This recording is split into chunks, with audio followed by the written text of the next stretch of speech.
Welcome to Infoasaid's Message Library. This presentation will guide you through the web-based tool designed to help you communicate better with crisis-affected populations. All the messages in the library are generic in nature. They act as a reference for what can be communicated to populations in an emergency, depending on the threats on the ground. They are not designed to be used word for word. The tool is dynamic and will be changed, edited and added to all the time. Before you access the library for the first time, you are expected to read Terms of Use. This sets out the objectives of the tool and what you need to consider when developing your communication strategy. Once you accept the Terms of Use, you can access the database itself.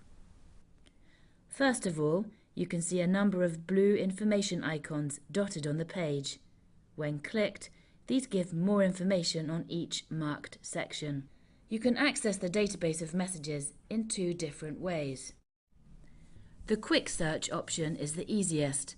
Type in diarrhea, for example, and all messages associated with that term appear.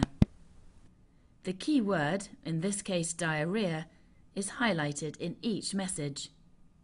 You can then go down the list and choose the message that is relevant to your search using the column titles as a guide. As diarrhea is a threat that cuts across a number of sectors, the list includes messages related to wash, health and nutrition. Click on the red text under the columns Threat or Information Requirement and you then access the message itself. This also contains other useful information such as at-risk group, target audience, and, where it exists, the source. You can return to the full list by clicking on Back to Current Selection. The second way to access the library is through the Advanced Search option. This allows you to sort results using issue, threat, at-risk group, and target audience as filters. First, you choose an issue. These are listed alphabetically or according to sector. Once you have chosen your issue, the corresponding threats associated with that issue appear in the drop-down menu. Choose child health, for example.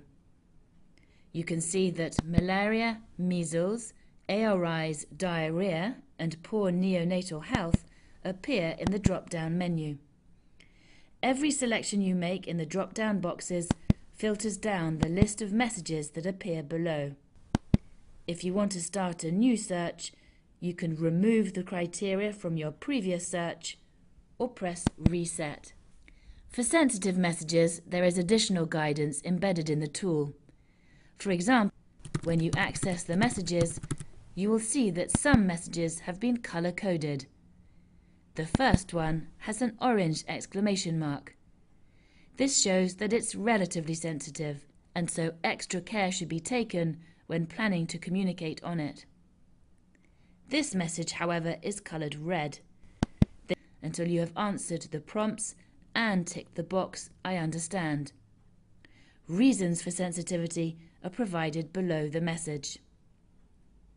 The column entitled Resources is designed to act as a repository of materials from past emergencies such as posters or leaflets. For example, type in mines. You can see there are samples of posters from past emergencies. These are only available when someone has shared them. If you would like to send in examples to add to the library, please use the Get Involved button or write to miranda.eels@infoasaid.org. Finally, if you need more information on the other components on how to communicate more effectively, you can download a more comprehensive guide here. Thanks for listening.